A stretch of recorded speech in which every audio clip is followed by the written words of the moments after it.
From the moment you were born, your mind began collecting data, sounds, sights, beliefs, behaviors. Everything around you started shaping who you thought you were supposed to be. You didn't choose your first environment. You didn't choose the conversations you overheard. You didn't choose the patterns you witnessed in your household. But all of those things began laying the foundation for your mental operating system. Just like a computer gets loaded with default software, you were loaded with thoughts, fears, and expectations that weren't necessarily yours, but they became yours by repetition. You were programmed every time someone told you to be realistic. You were programmed when a teacher said you're not that smart. You were programmed when you heard your parents stress over bills or say things like, money doesn't grow on trees.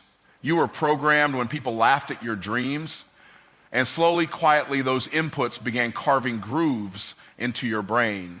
Grooves that became beliefs, and beliefs that became limits. Over time, you accepted them, not because they were true, but because they were familiar. And here's the danger of familiarity. Your brain prefers it. The brain isn't wired for success. It's wired for survival. It doesn't care if you're thriving. It cares if you're safe.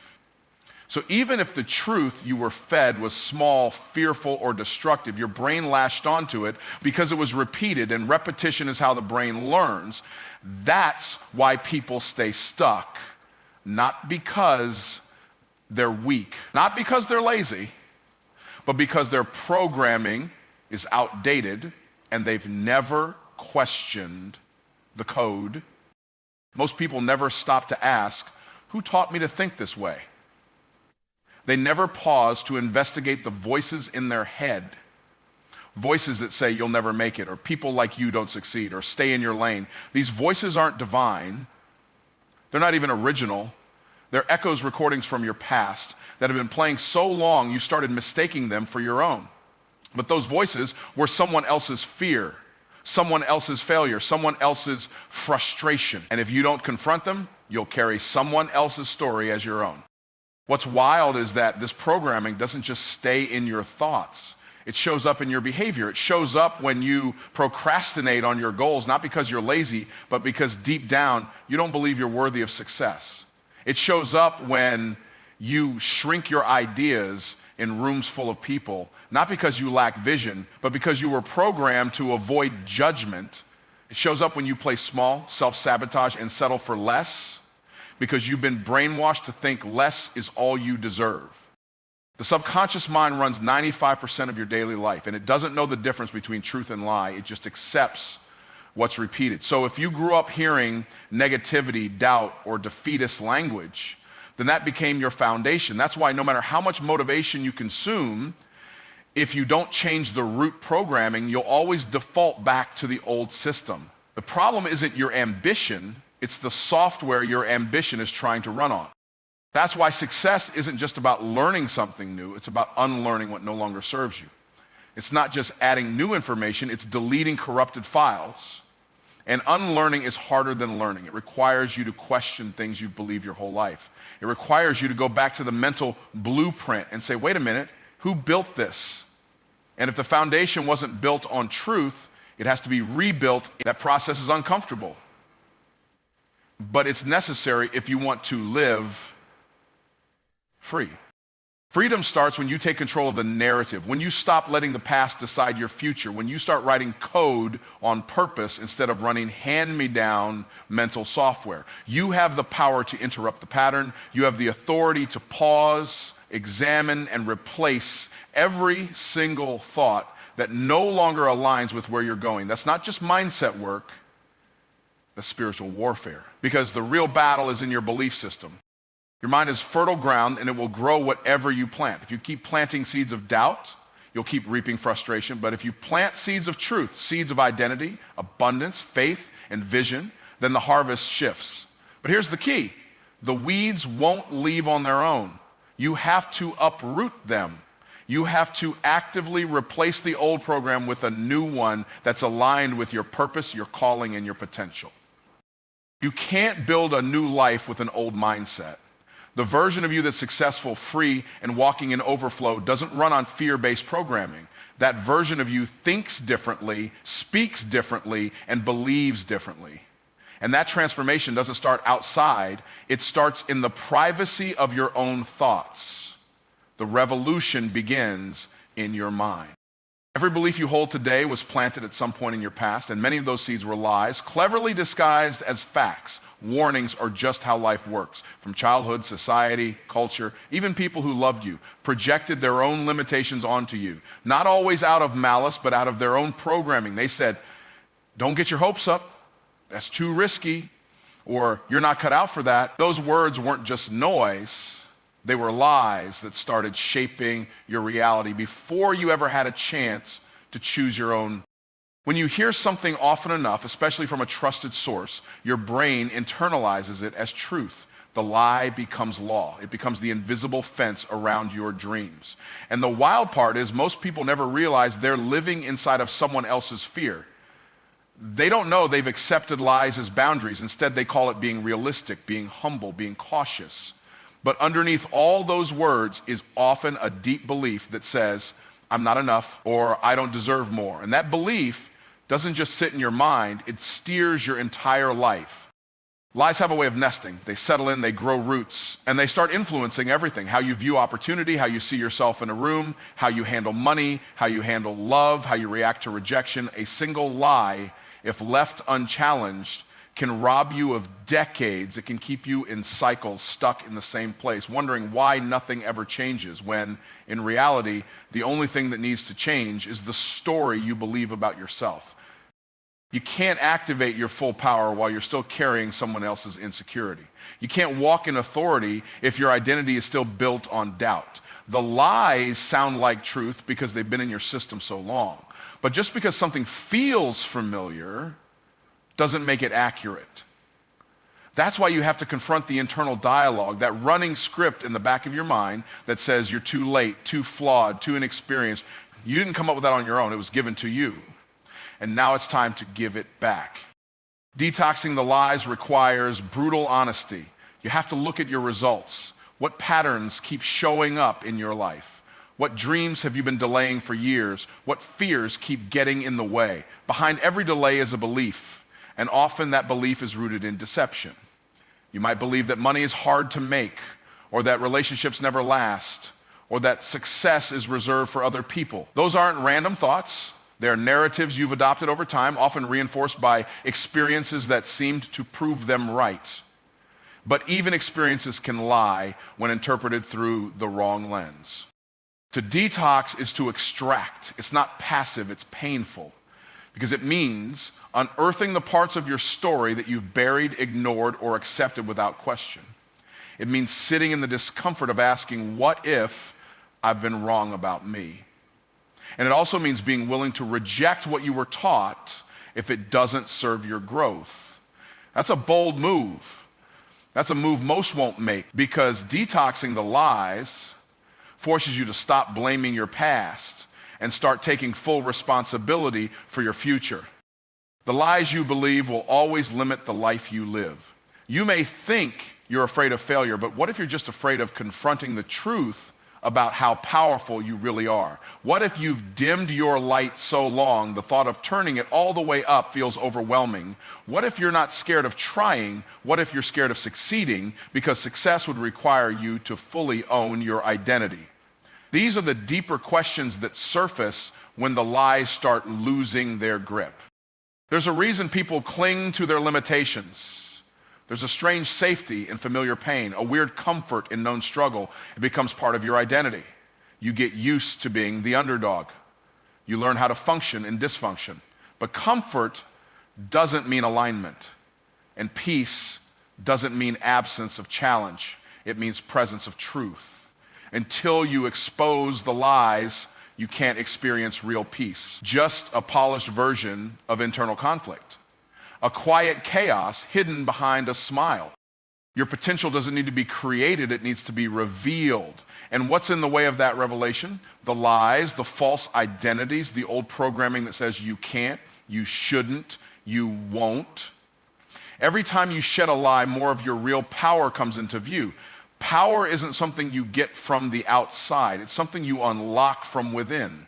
But to access it, you've got to get honest about what doesn't belong inside you anymore. When the lies are gone, clarity rushes in, not because you learned something new, but because you finally unlearned the deception that was clouding your vision. You don't need more potential, you need less pollution, less doubt, less fear, less borrowed insecurity. You need to detox your mind the same way you detox your body, aggressively, consistently, and unapologetically. Only then can the truth about who you are rise to the surface and lead your life. Every word you speak is a seed, and every seed produces a harvest. The world you're living in today is a reflection of the words you've sown consistently over time. Whether you realize it or not, your language has been shaping your life, not just in conversations with others, but in the secret, ongoing conversation you have with yourself. That internal dialogue, the one that runs on repeat in your mind, has more influence over your actions, decisions, and destiny than any external factor. The truth is, your words don't just describe your life, they design it. Most people speak based on how they feel, not realizing that feelings are temporary, but words are tools that build permanent structures. When you say, I'm tired, I'm broke, I'm overwhelmed, you're not just expressing a feeling, you're reinforcing a pattern. Your brain and body hear you, your subconscious listens, and it starts moving in agreement with what you declare. That's how powerful your mouth is. It doesn't just report on your reality, it creates it.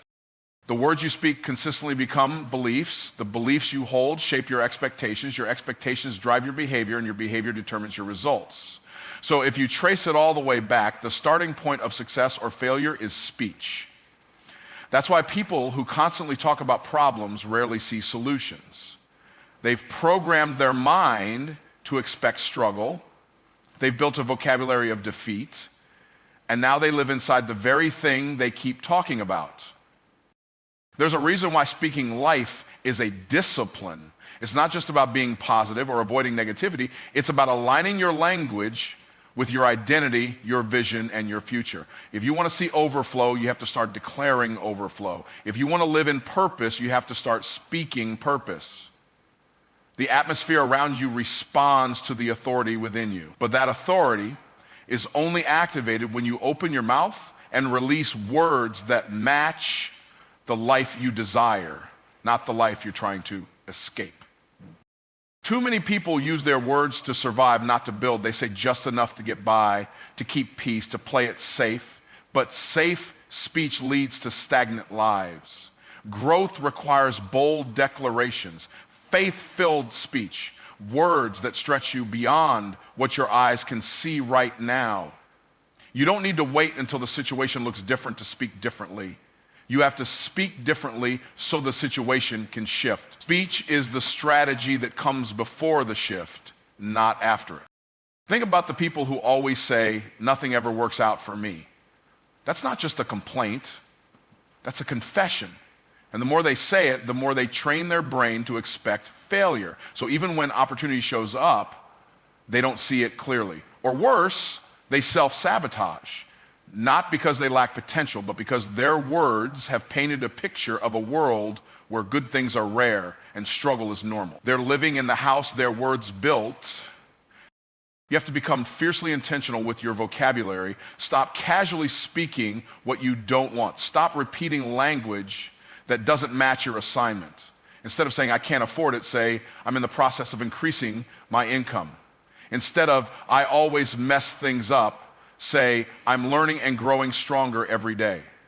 Instead of, I'm just trying to make it, say, I'm being prepared for more than enough. These are not just words, they're weapons, tools, instruments of transformation. When you speak life, you elevate your energy. You shift the frequency of your environment. Your words have creative power, not just emotionally, but spiritually and mentally. That's why it's not enough to think positively. You must speak with authority. The vibration of your voice carries weight. It breaks mental strongholds. It reconditions your subconscious. It calls forth things that haven't manifested yet and pulls them into your experience. And that's not just motivational talk. It's a law of creation. The challenge is that speaking life takes courage, especially when your circumstances contradict your confession.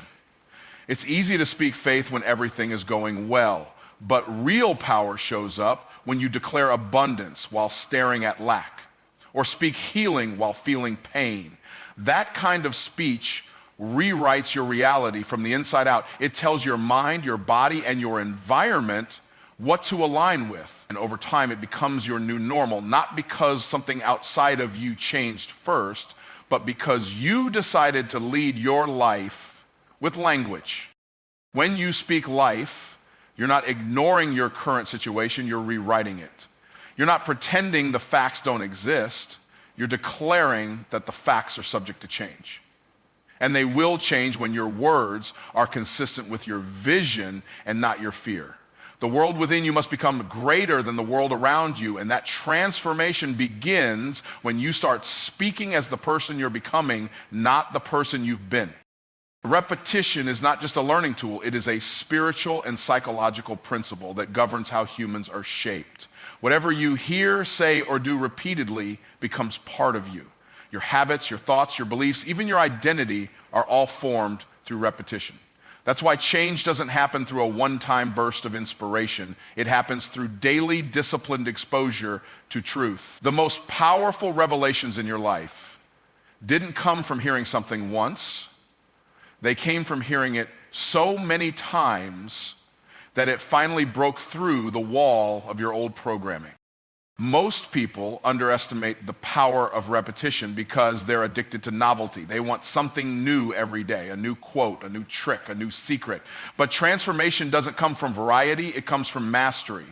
And mastery comes from repeating what matters until it becomes second nature. You don't need 1,000 strategies, you need one truth drilled so deeply into your mind and spirit that it becomes part of your default response to life. It's not what you occasionally hear that changes you. It's what you consistently absorb. Every belief you hold right now was shaped through repetition. You weren't born believing in limitations, fear, or scarcity. You learned those things by being exposed to them again and again. So if repetition created the old you, then repetition must also create the new you. That means you have to be intentional about what you repeat, because repetition is happening whether you're conscious of it or not. The question is, are you repeating lies or repeating truth? Repetition breaks resistance. At first, when you try to speak differently, think differently, or act differently, your mind will push back. It's used to the old pattern, but when you repeat the new behavior long enough, the resistance weakens. Your brain starts to rewire. New neural pathways are formed, and what once felt forced becomes automatic. That's why people who succeed often say the same affirmations, read the same scriptures, or listen to the same messages over and over again, not because they forgot, but because they understand the power of soaking in truth until it becomes alive. You don't become confident by hyping yourself up once. You become confident by constantly reinforcing the truth about who you are, even when your emotions and circumstances say otherwise. Repetition builds internal authority. It allows you to speak and act from a place of deep conviction instead of shallow motivation. Motivation fades, emotion fluctuates, but conviction is built through consistency. It's built through saying it, believing it, and doing it until there is no longer a gap between who you are and who you were created to be. Repetition is how you build spiritual muscles. Just like physical exercise shapes the body through repeated movement, spiritual and mental strength are developed by repeating truth, prayer, meditation, and focused action. One workout doesn't make you fit. One prayer doesn't make you powerful. One affirmation doesn't change your destiny. It's the discipline of returning again and again to the same foundational truths that solidifies your transformation. And every time you do, you dig the truth deeper into your core. One of the biggest mistakes people make is quitting before the repetition takes root. They try something for a week, don't see results, and assume it doesn't work. But results follow rhythm. If you plant a seed and dig it up every other day to check if it's growing, it will never take root. The same goes for transformation. You must trust the process enough to keep watering the soil even when nothing seems to be happening yet. Because under the surface, repetition is doing its work. The enemy of growth isn't failure, it's inconsistency. You don't need to be perfect, but you do need to be planted. Repeating the right thoughts, words, and actions even when you don't feel like it, that's where the power is. That's where you break cycles. That's where you outgrow your past. It's not about hype, it's about habit. And your habits are shaped by what you rehearse daily. If you rehearse defeat, you'll live in defeat. But if you rehearse victory, you'll rise to the level of what you've been practicing. Repetition is how truth becomes revelation. You may know something in your head, but when you repeat it enough, it drops into your spirit. That's when it becomes real. That's when it changes how you see, how you speak, and how you walk. You can't live a life of power based on head knowledge alone. You need revelation. And revelation is birthed through immersion, through constant exposure to truth until it lights a fire inside of you, until it becomes louder than your doubts and more convincing than your fears. Everything you want to become is waiting on the other side of repetition. There's no shortcut around it. There's no hack that bypasses the process. Repetition is the bridge between information and transformation. You can listen to wisdom all day long, but if you don't repeat it, you won't retain it. And if you don't retain it, you can't live it. The person who becomes powerful is the one who decides to show up every day and repeat the truth until the truth becomes them. Your identity is not something you're born with, it's something you create. Every experience, every conversation, every choice, every piece of information you take in adds another layer to who you are. The truth is, you are the sum of what you consistently allow into your mind, heart, and spirit. The people you surround yourself with, the content you consume, the thoughts you entertain, these things are shaping your reality. They are sculpting your self-image, your worldview, and your belief systems. And over time, these inputs mold the person you become. We live in a world overflowing with input, and much of it comes without your consent. Social media, news outlets, advertisements, all of these bombard you with information that doesn't always serve your highest good. Some of it is toxic, some of it is misleading, and some of it is just plain negative. But we've been conditioned to accept much of it without question. The impact this has on your identity is subtle yet powerful. If you constantly feed your mind with negativity, doubt, and comparison, you begin to see yourself through a distorted lens. You start believing that everyone else has it together while you're stuck, flawed, or inadequate. The input you allow into your life doesn't just come from external sources, it comes from your own thoughts as well. What do you think about yourself on a daily basis? What do you say when you look in the mirror? Your self-talk is one of the most powerful forms of input because it's the closest to you. If you tell yourself that you're not good enough, that you can't do something, that you'll never achieve your goals, you're reinforcing that belief with every word. Those thoughts and declarations are feeding your subconscious mind, shaping how you see yourself and how you approach life. This is why mindset is so important. The way you think about yourself influences every action you take. If you believe you are unworthy, you will never pursue opportunities with the same boldness as someone who knows their worth. If you believe you are destined for failure, you'll find yourself sabotaging your success before it even begins. Your input determines your output, and your output over time defines your life. You can't expect to reach your potential if the input you're feeding your mind is filled with self-doubt, fear, and negativity. Just as negative input shapes you in a limiting way, positive input can transform your life. The people you spend time with, the books you read, the podcasts you listen to, the environments you immerse yourself in, they all contribute to your growth or stagnation. If you consistently surround yourself with people who uplift you, challenge you, and support your dreams, they will elevate your thinking and encourage your growth. But if you stay in circles that mock your ambitions, discourage you, or keep you stuck in your comfort zone, you will remain stagnant, regardless of your potential. The key is to take control of the input you allow into your life. You have the power to choose what you consume. Start by auditing the people, the media, and the content that you engage with. Ask yourself, does this feed my growth or does it feed my limitations? If the input doesn't align with where you're going, you must set boundaries and remove it. It's not enough to just think positive thoughts. You need to feed your mind with positive, powerful, and empowering content that aligns with the person you are becoming. Remember, your identity is constantly evolving. The input you receive today is shaping who you will be tomorrow. If you want to grow into the person you were created to be, you must be intentional about the input you allow. Replace toxic, unproductive content with things that inspire, educate, and motivate you to take action. Listen to messages that remind you of your worth, your purpose, and your potential. Read books that challenge your thinking, expand your knowledge, and push you toward your goals. The more you consciously fill your mind with positive, empowering input, the more your identity will align with that. But it's not just about quantity, it's about quality. The quality of the input you take in matters more than the volume. One powerful, truthful message a day can have more impact than endless hours of mindless scrolling.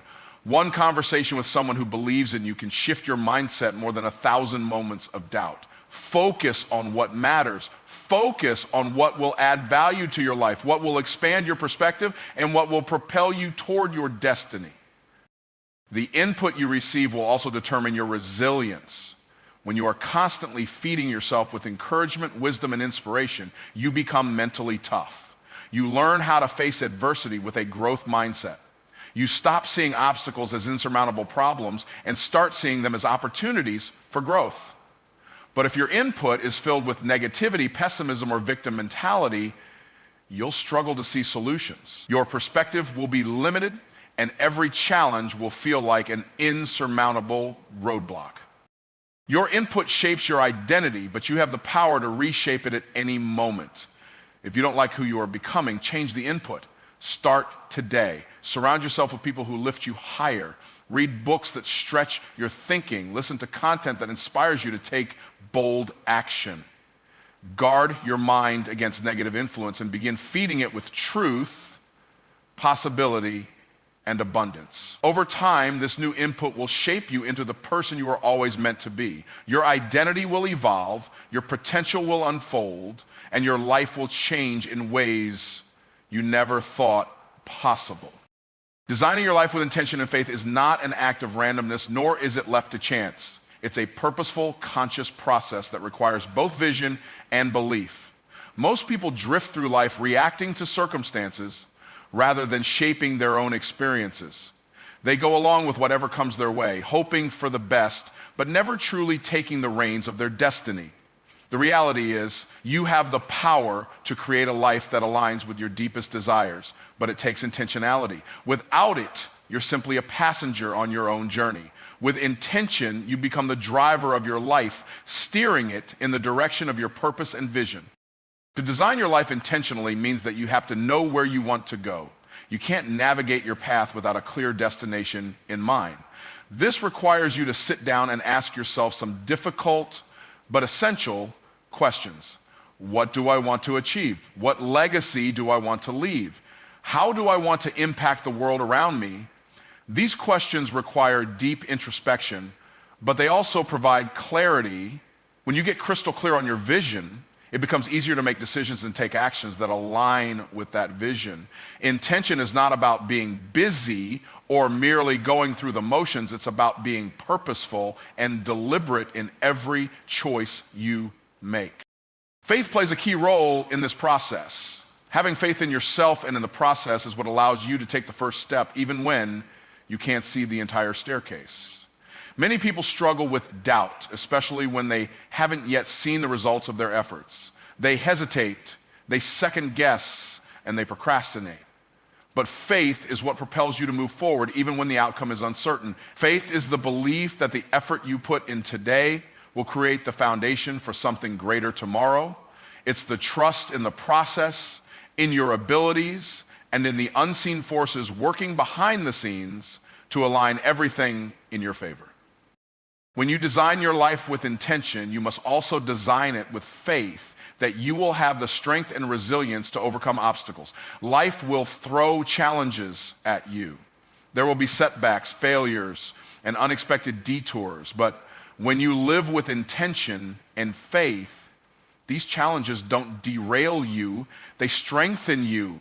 They become opportunities for growth and expansion. You learn from them, adapt, and keep moving forward. The key is not to be afraid of obstacles, but to face them head on, knowing that they are simply part of the process of creating the life you desire. Designing your life with intention also means being strategic with your time and energy. Time is one of the most precious resources you have, and how you spend it dictates the quality of your life. If you allow distractions, negative influences, and time-wasting habits to control your schedule, you will never move closer to your goals. You must be intentional with how you spend each day. Set aside time for the things that matter most, whether that's working on your goals, nurturing your relationships, or taking care of your health. It's about creating a daily rhythm that supports your long-term vision rather than letting the demands of the day dictate your direction. Faith also plays a critical role in how you handle setbacks and challenges. There will be times when things don't go according to plan, and that's where your faith must step in. Faith is not about denying reality. It's about knowing that the reality you see now is temporary. It's about believing that the obstacles you're facing are stepping stones towards something greater. When you have faith, you can view challenges as opportunities for refinement rather than roadblock. You can see delays as divine timing rather than setbacks. Faith gives you the perspective to continue moving forward even when the path seems uncertain. Living intentionally also means aligning your actions with your values. When your life is designed around your values, everything you do feels more authentic. You're not just chasing after success for the sake of success, but you're living a life that is true to who you are. This requires self-awareness and a willingness to be honest with yourself about what truly matters. It's easy to get caught up in the expectations of others or the societal definition of success, but living with intention means rejecting those external pressures and instead designing a life that reflects your core beliefs and desires. The beauty of living intentionally and with faith is that it brings a sense of purpose and fulfillment. When you know why you're doing something, when you understand how your actions are aligned with a larger vision, every step feels more meaningful. Whether you're working toward a career goal, building relationships, or improving your health, the sense of purpose you derive from living intentionally fuels your passion and determination. It's no longer about simply going through the motions. It's about creating a life that feels rich with meaning regardless of the circumstance. Creating a life by design also means being open to growth and change. When you live with intention, you're not confined to the person you were yesterday. You understand that transformation is a constant part of the journey. You evolve as you learn new things, gain new experiences, and meet new people. Your goals may change, your dreams may evolve, but your commitment to intentional living remains constant. The faith you have in your ability to adapt and grow is what ensures that your life will continue to improve no matter where you start from. Finally, designing your life with intention and faith is about embracing the process rather than focusing solely on the destination. Too many people wait for the perfect moment to take action, thinking that once they achieve their goals, they'll finally be happy. But real happiness comes in the doing, in the journey itself. Every day is an opportunity to live with purpose, to make choices that bring you closer to your vision. Faith is not just about believing in a distant future. It's about trusting the present moment and knowing that every step you take is leading you exactly where you're meant to go.